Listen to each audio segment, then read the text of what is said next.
السلام علیکم ورحمۃ اللہ وبرکاتہ۔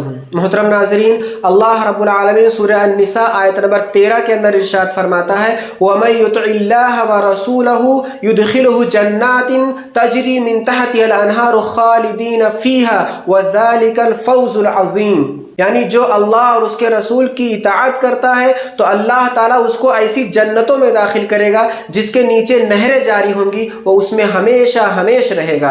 وَذَلِكَ الْفَوْزُ الْعَظِيمُ، اور یہ بہت بڑی کامیابی ہے۔ محترم ناظرین، اس آیت سے معلوم ہوا کہ اللہ اور اس کے رسول صلی اللہ علیہ وسلم کی اتباع کرنے والے، اللہ اور اس کے رسول کی اطاعت کرنے والے بہت ہی بڑی کامیابی میں ہیں، اور انہوں نے سب سے بڑی کامیابی کو حاصل کیا، کیونکہ اللہ رب العالمین ایسے لوگوں کو خوشخبری دیتے ہوئے سنا رہا ہے کہ اللہ تعالیٰ ان کو جنتوں میں داخل کرے گا جس کے نیچے نہریں جاری ہوں گی، وہ اس میں ہمیشہ ہمیش رہیں گے۔ لہٰذا ہمیں ضرورت اس بات کی ہے کہ ہم اللہ کے رسول صلی اللہ علیہ وسلم کو اپنا آئیڈیل اور اپنا امام اور پیشوا بنا لیں، اور اللہ کے رسول صلی اللہ علیہ وسلم کے مطابق زندگی کو گزاریں۔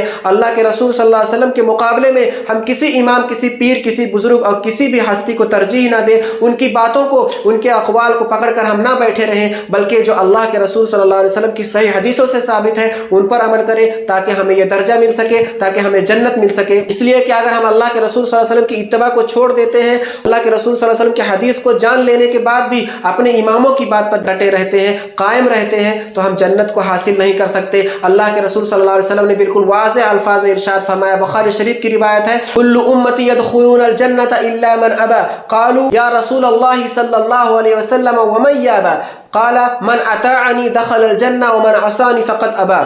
اللہ کے رسول صلی اللہ علیہ وسلم ارشاد فرماتے ہیں کہ میری امت کا ہر آدمی جنت میں جائے گا سوائے اس کے جو جنت میں جانے سے انکار کر دے۔ صحابہ کرام نے کہا، اے اللہ کے رسول صلی اللہ علیہ وسلم، وہ کون آدمی ہوگا جو جنت میں جانے سے انکار کر دے گا؟ آپ صلی اللہ علیہ وسلم نے ارشاد فرمایا، جس نے میری اطاعت کی، جس نے میری اتباع کی، جس نے میری پیروی کی، وہ جنت میں داخل ہوگا، اور جس نے میری نافرمانی کی اس نے جنت میں جانے سے انکار کر دیا۔ اس حدیث سے بالکل واضح طور پر معلوم ہوتا ہے کہ ہمیں اللہ کے رسول صلی اللہ علیہ وسلم کی اتباع کرنا لازم اور ضروری ہے، اور اللہ کے رسول کی پیروی ہمارے لیے فرض ہے۔ ان کے مقابلے میں ہم کسی اور کو ترجیح نہیں دے سکتے، ان کے مقابلے میں ہم کسی امام، کسی پیر کی بات کو نہیں پکڑ کر بیٹھ سکتے ہیں۔ اگر اللہ کے رسول صلی اللہ علیہ وسلم کی حدیثیں ہمیں مل جاتی ہیں تو ان حدیثوں پر عمل کرنا ہمارے لیے فرض اور لازم ہے۔ اللہ تعالیٰ سے دعا ہے کہ اللہ تعالیٰ ہمیں اللہ کے رسول صلی اللہ علیہ وسلم کی اتباع کرنے کی توفیق دے تاکہ ہم جنت میں جا سکیں۔ آمین۔ وآخر دعوانا الحمد للہ رب العالمین۔